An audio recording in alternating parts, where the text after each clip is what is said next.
axé sur le point d'aboutissement sur liberté, égalité, fraternité, République française que doit faire notre pays, ou vous prenez un peu de champ et vous réattaquez par l'auteur?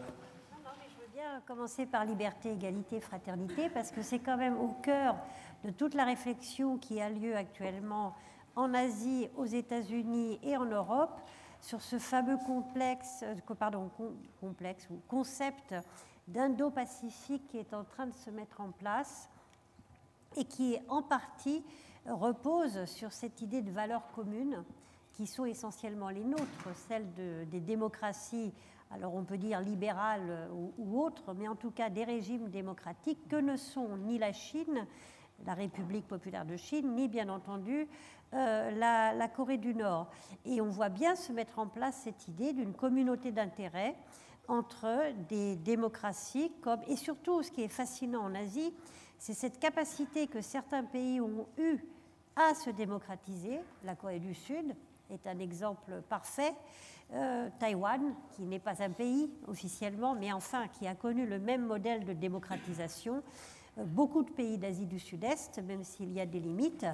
Et puis on a ces vieilles démocraties que sont l'Inde, le Japon, l'Australie, la Nouvelle-Zélande, et c'est tout ça qui crée un lien entre l'Union européenne, l'Europe, nos valeurs et les États-Unis pour créer cette idée que nous avons des intérêts en commun qui vont bien au-delà des intérêts territoriaux, qui sont des intérêts de valeurs communes, et que c'est ça qu'on doit apprendre à défendre ensemble, et qui fait que la menace dont parlait Chongming tout à l'heure sur le fait que la menace nord-coréenne est globale. Elle est globale du fait même de la capacité que les missiles balistiques nord-coréens ont en théorie à atteindre non seulement les États-Unis mais également l'Union européenne, ce qui fait que la France a intérêt à conserver, enfin je fais partie de ceux qui considèrent que la dissuasion française a un rôle à jouer, y compris contre ce type de menace, et que donc ça c'est une menace bien réelle et bien concrète, mais derrière cela il y a aussi une menace contre l'ensemble des normes et des valeurs auxquelles on croit. Donc je suis évidemment complètement en accord avec la volonté de Chongming de terminer sur ces valeurs qui sont extrêmement importantes. Alors, en ce qui concerne, enfin plus qu'importantes, c'est ridicule de dire importantes, qui sont au cœur de ce que devrait être l'évolution de notre planète. Pour discuter plus précisément cette présentation, alors c'est très compliqué pour moi, on se connaît depuis des années et on partage quasiment les mêmes idées sur tout. Donc c'est toujours très très difficile cette position. J'aimerais bien avoir un défenseur farouche de la Corée du Nord ou ce serait beaucoup plus simple, mais évidemment c'est pas le cas. Alors je voudrais signaler d'abord un point essentiel, revenir sur un point essentiel avec lequel je suis d'accord, mais que je voudrais mettre à nouveau l'accent dessus. C'est sur cette idée de paradoxe en Asie, entre une Asie qui est en plein développement, enfin qui a connu et qui apparaît comme un modèle de développement et de croissance économique, et le fait qu'on soit quand même en Asie au cœur d'enjeux de sécurité absolument majeurs. Alors évidemment, en Europe, on ne s'intéresse pas uniquement au Brexit et à la Russie, et surtout en France, on est très très impliqué par des enjeux de sécurité très très urgents, comme le terrorisme, le Moyen-Orient, la situation en Afrique. La France est hélas peut-être en Europe un des pays les plus engagés pour assurer la sécurité de l'ensemble de l'Union européenne sur ces questions-là.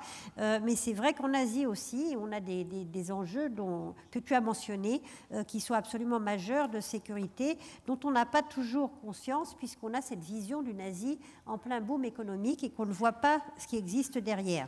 Et effectivement, le paradoxe est encore plus fort quand on se penche sur le cas chinois. On a rappelé l'état de développement de la Chine dans les années 70.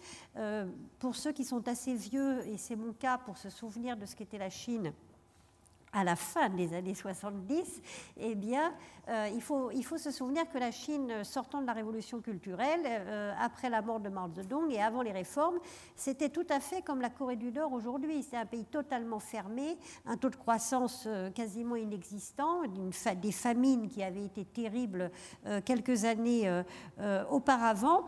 Et donc, cette image miraculeuse d'un bond dans le développement, c'est encore celle qui contribue considérablement à à la puissance de séduction de la Chine aujourd'hui.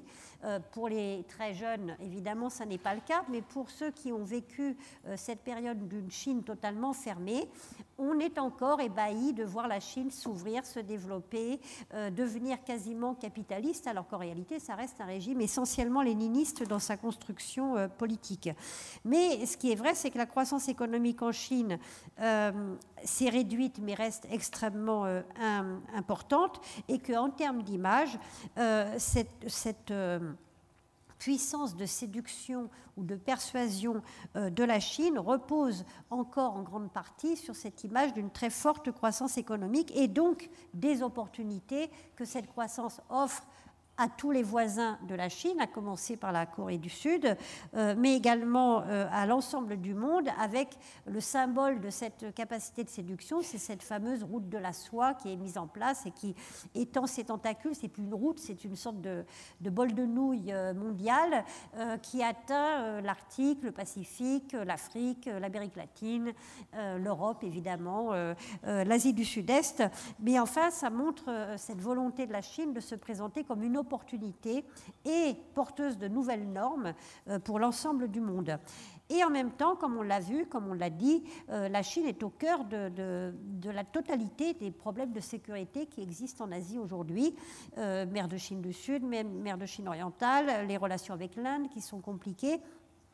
Et bien entendu la Corée du Nord, où Pékin est à la fois perçu comme faisant partie de la solution, mais fait aussi, en tout cas jusqu'à une période très récente, essentiellement partie du problème, puisque je rappelle que depuis les essais, le premier essai nucléaire nord-coréen et la mise en place progressive des sanctions contre la Corée du Nord, et bien pendant toute cette période, la Chine est devenue le premier partenaire commercial de la Corée du Nord, ce qui n'est pas évidemment des chiffres énormes, mais enfin tient à bout de bras par les échanges commerciaux officielle et non officielle avec la Corée du Nord, le fait que la Chine a beaucoup abrité des institutions financières qui permettent à la Corée du Nord de transférer des fonds. Donc la Chine joue un rôle majeur dans la survie de ce régime nord-coréen et dans la capacité qu'il a eue de gagner du temps et de consacrer des moyens à l'acquisition de cette capacité affolante de détenir potentiellement le moyen de frapper avec une tête nucléaire ou même chimique ou biologique, non seulement les États-Unis, mais d'une manière beaucoup plus urgente, ses voisins immédiats que sont évidemment la Corée du Sud ou le Japon. Et la difficulté, en tout cas l'importance du paradoxe, et pourquoi est-ce que je revenais là-dessus, c'est qu'évidemment ça rend les choses très compliquées en termes de perception des menaces réelles, et c'est notamment vrai pour les pays européens qui sont quand même situés très loin de cette zone, qui, on pourrait presque dire que grâce à la crise nord-coréenne, on réalise que l'Asie est une zone de danger qui nous touche directement. Jusqu'à l'urgence de cette crise, on avait un peu tendance à considérer que tout ceci était quand même très éloigné de nos préoccupations et nous touchait relativement peu. Évidemment, la perception a beaucoup changé, mais ça n'a pas changé au point de ne pas poser des risques à l'unité des réponses qu'on peut apporter face à cette menace nord-coréenne notamment. Chongming a rappelé, a demandé à ce que la France joue un rôle pour résoudre la question nord-coréenne. Alors jouer un rôle direct, c'est sans doute difficile, mais un rôle qui pourrait être joué, ce serait au moins de maintenir un front uni avec les autres pays de la région. Je pense évidemment à la Corée du Sud, le Japon aussi, les États-Unis, face à la Corée du Nord, et ne pas entrer dans un jeu qui serait d'appeler au dialogue un peu trop tôt et de donner de nouveau plus de marge de manœuvre au régime nord-coréen et à ses alliés. Et ça, c'est quelque chose qui est assez difficile à faire prendre conscience à certains États européens qui peut-être perçoivent moins que d'autres l'urgence des enjeux en Asie. Alors, il y a un autre point que je voudrais là peut-être plus discuter, c'est la question de la puissance chinoise et notamment de sa puissance militaire. Je ne fais pas partie de ceux qui ont tendance, enfin ceux qui me connaissent savent que je n'ai pas tendance à réduire ou à ne pas insister sur l'importance de la question du développement des capacités militaires de la Chine. C'est un élément essentiel pour nous, notamment en raison des liens très étroits qui existent en Chine et qui sont revendiqués entre industrie civile et industrie militaire, et le fait que les stratégies d'investissement chinoises en Europe ou ailleurs, ou de rachat d'entreprises dans des secteurs de haute technologie ont souvent des répercussions militaires dont on n'est pas conscient. Donc je suis absolument consciente de ces menaces. Je sais que la Chine a réussi à véritablement développer ses capacités, que la Chine a comme ambition d'atteindre un statut de très grande puissance et pour des raisons évidemment de prestige intérieur, de survie du Parti communiste chinois. Il faut bien voir que c'est le cœur des objectifs de la Chine aujourd'hui, de ce fameux rêve chinois dont parle le président Xi Jinping. Eh bien, c'est d'assurer la survie et de la République populaire de Chine et du Parti communiste au-delà des limites qui ont été celles de l'URSS et du Parti communiste d'Union soviétique. Donc il y a 2 dates clés, 2021 et 2049. 2021, c'est 100 ans de création du Parti communiste chinois. 2049, c'est le 100e anniversaire de l'arrivée au pouvoir du Parti communiste en Chine, donc de la création de la République populaire de Chine. Et donc, c'est vraiment ça, le rêve chinois, la grande renaissance, c'est le terme officiel en chinois, de la grande renaissance de la nation chinoise. Donc, il y a une dimension nationaliste très forte, mais ce nationalisme est au service, encore une fois, de la survie du régime.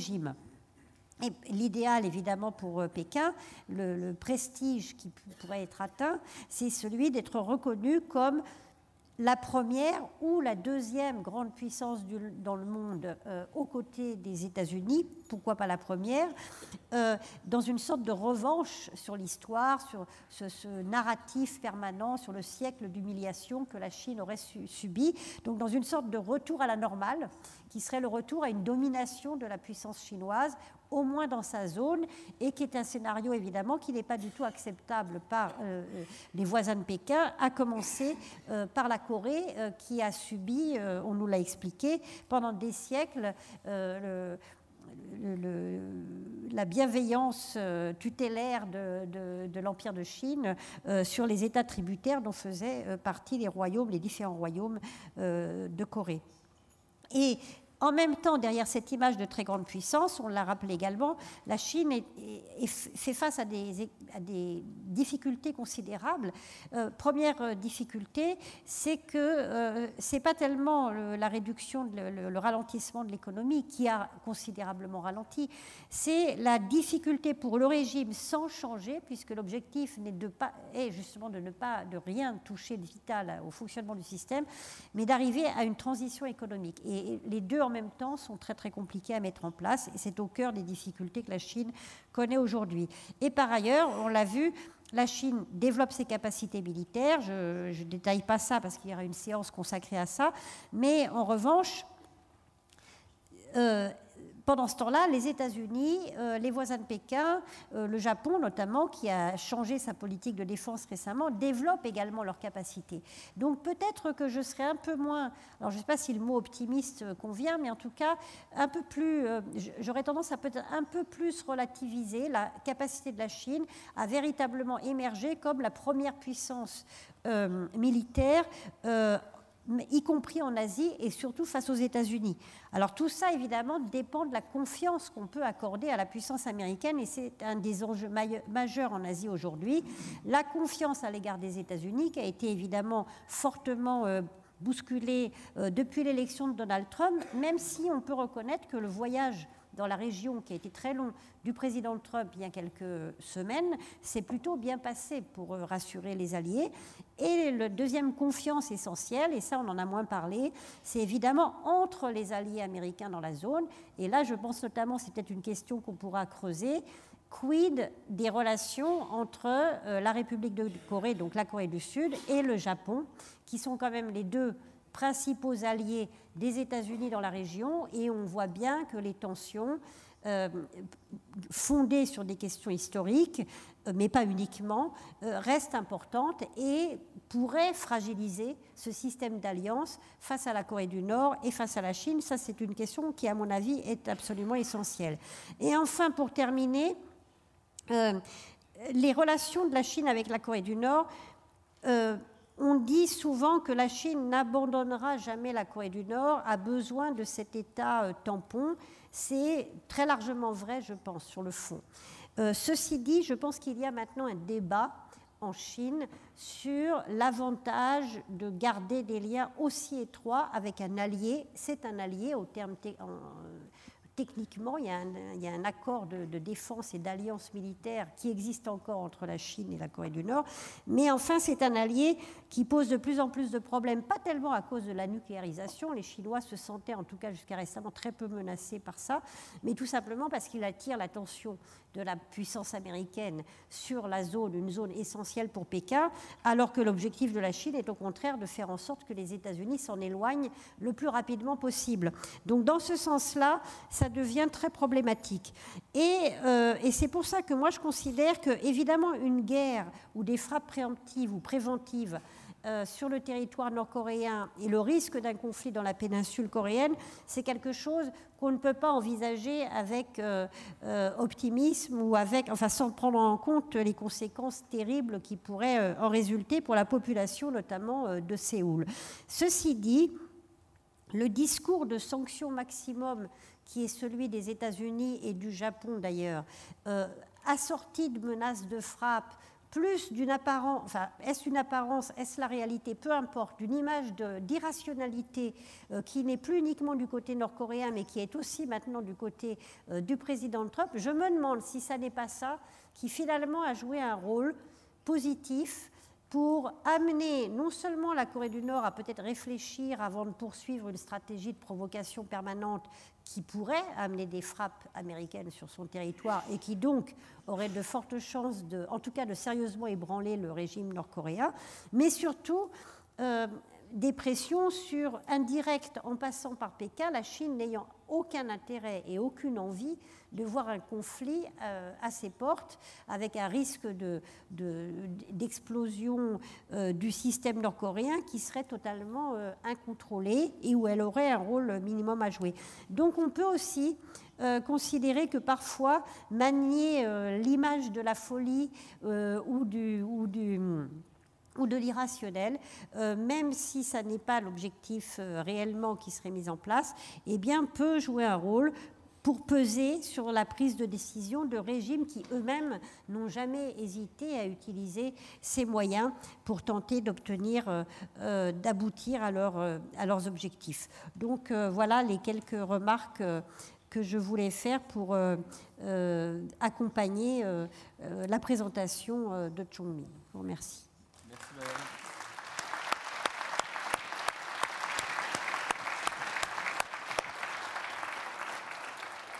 La prise en compte de l'irrationalité des acteurs pour aboutir à un schéma de rationalité stratégique.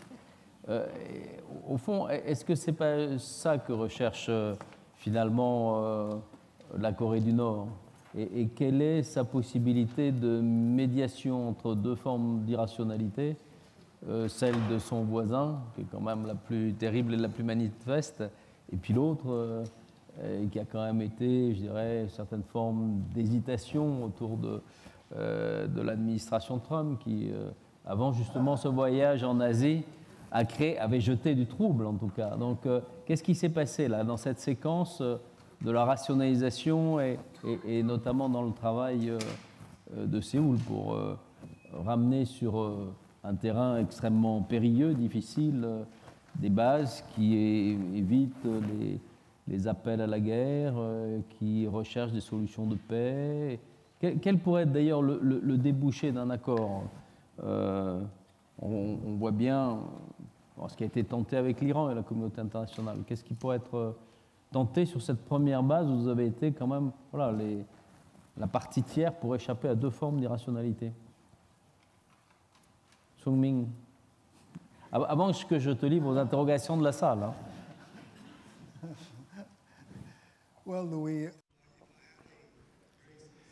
Si j'avais une solution simple à proposer, je ne serais pas ici, je serais aux côtés de président Moon pour le conseiller. Mais il n'y a pas de solution simple. Il faut exercer une pression maximum, mais il faut veiller à ce qu'il y ait une sortie, une voie une issue de secours pour la Corée du Nord, pour que ce régime puisse survivre à condition de respecter des règles. La Corée du Nord a toujours dit deux choses. D'abord, les États-Unis doivent renoncer à leur politique d'hostilité vis-à-vis de la Corée du Nord et doivent, deuxièmement, veiller à la survie du régime. Mais ça, ces deux conditions sont impossibles. Aucun régime ne peut être garanti par une puissance extérieure. Et si la Corée du Nord parvient à survivre, c'est grâce à sa propre puissance. Et si elle s'effondre, c'est en raison de ses propres incohérences internes. Donc, ma réponse immédiate, c'est que la seule façon d'aborder ce problème, c'est d'être systématiquement incohérent. C'est-à-dire qu'il faut faire face à un ennemi, il faut s'assurer que cet ennemi ne va pas continuer à menacer l'Amérique, mais en même temps, on ne peut pas se permettre une autre guerre de Corée. Donc, tous les autres objectifs sont pour le moins, disons, confus, ou en tout cas touffus. Ce n'est pas du tout aussi simple que le problème iranien. Hein, par rapport à l'Iran, la Corée du Nord est bien plus complexe. Bien plus complexe. L'exemple iranien n'est pas bon dans la mesure où la Corée du Nord, alors on peut discuter de la réalité, mais enfin est dotée de moyens dont l'Iran ne s'était pas encore doté quand l'accord a été signé.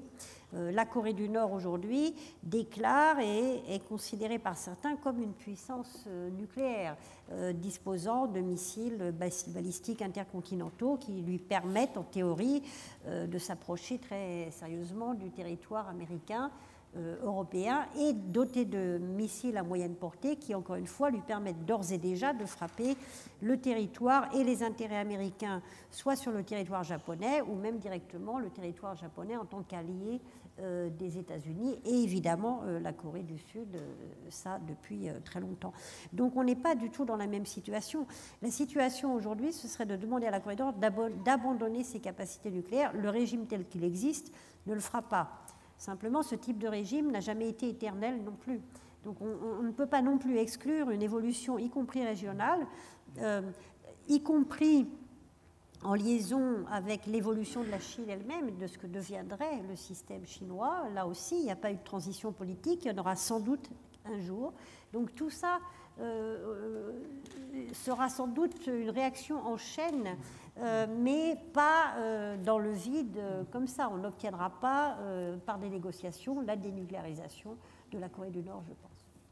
Mais alors c'est vrai que c'est une question. Les lignes rouges sont évidemment d'ores et déjà déplacées par rapport au cas iranien, en tout cas dans le domaine du nucléaire, parce que dans le domaine balistique, même si on peut reprocher, regretter, souhaiter contraindre davantage l'Iran, la question balistique est de côté.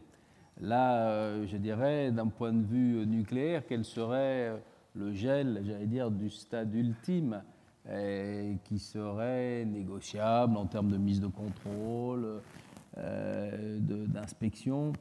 C'est vrai qu'il y a une difficulté supplémentaire avec la Corée, c'est que commencer à rentrer dans la logique d'une négociation, c'est déjà commencé par accepter un fait accompli qui a déjà été beaucoup plus loin, quoi.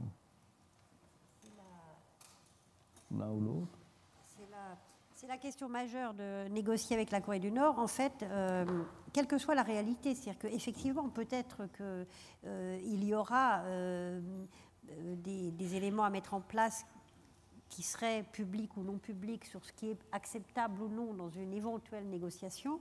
Mais en tout cas, je ne pense pas que le moment soit bien choisi pour le moment, pour que, par exemple, l'Union européenne ou certains pays européens entrent dans une logique qui serait, avec la Chine et la Russie par exemple, de proposer une position de médiateur face à des États comme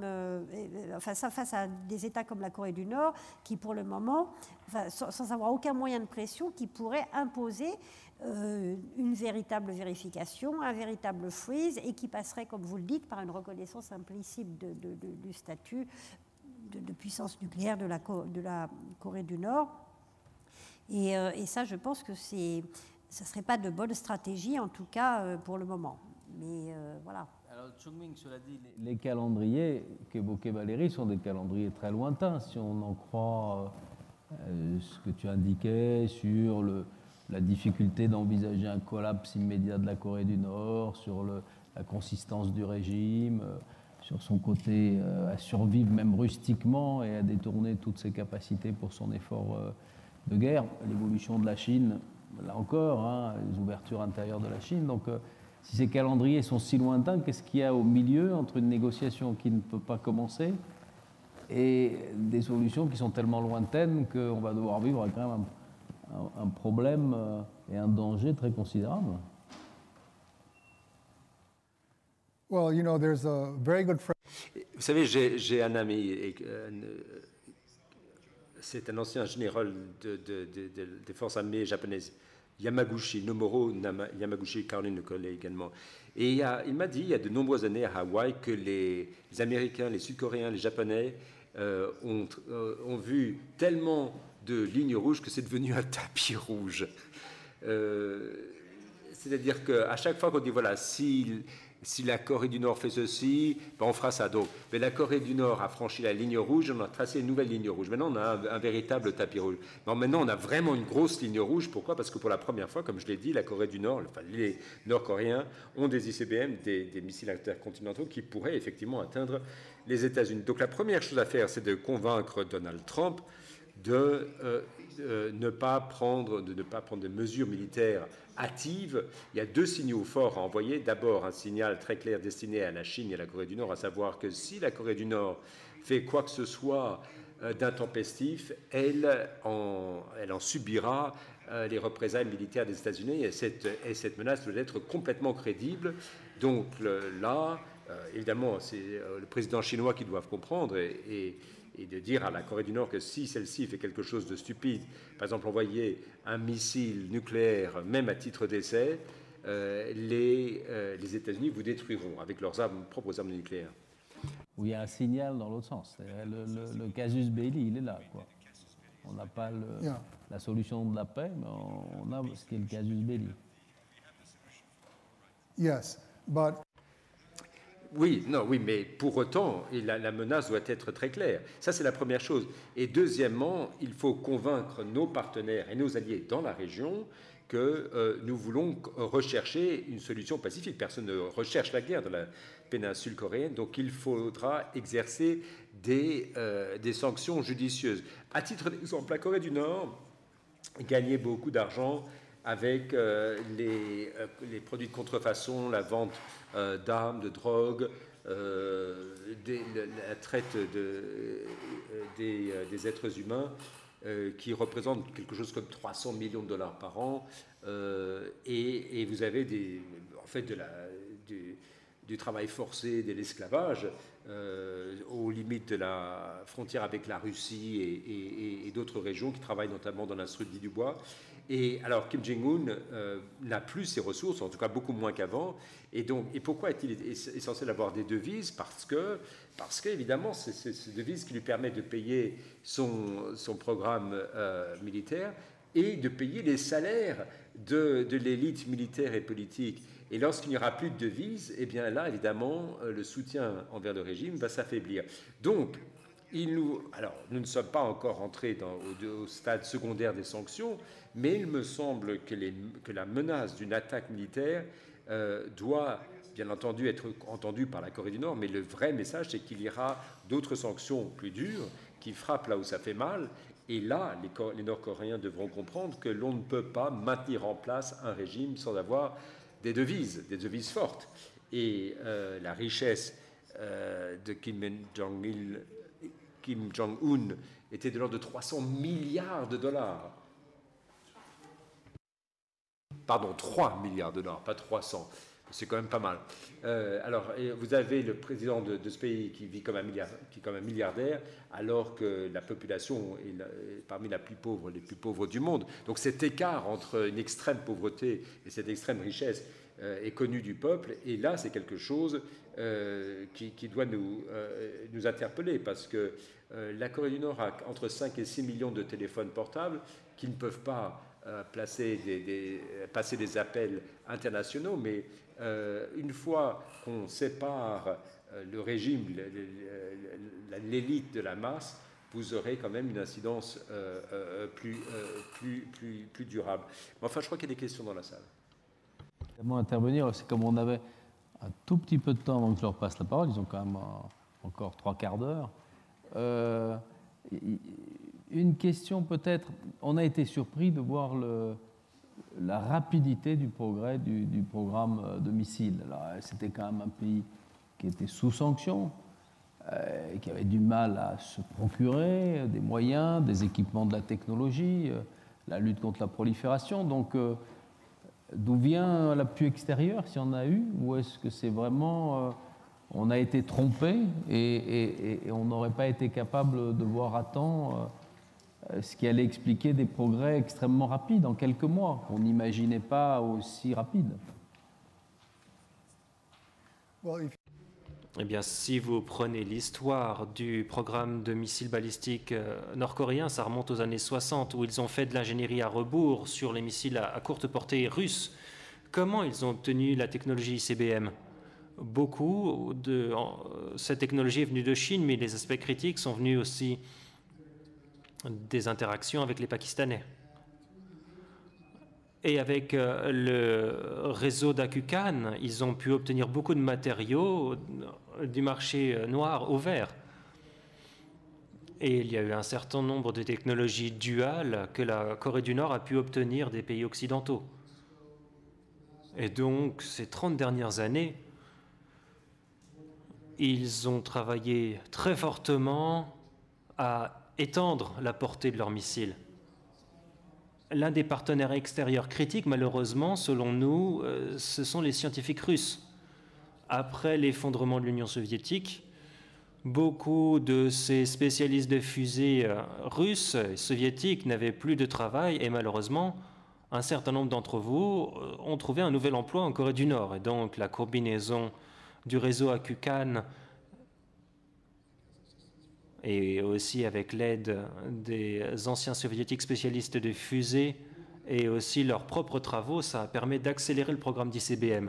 En fait, les renseignements américains ont complètement été pris à rebours et les derniers essais ont montré que si les projections avaient dû se concrétiser, les ICBM nord-coréens pourraient parcourir 8000 km. Et donc les Américains sont extrêmement inquiets. Une fois que la Corée du Nord aura cette capacité, elle ne va pas retourner en arrière et donc elle va négocier à partir d'une position de force, paradoxalement.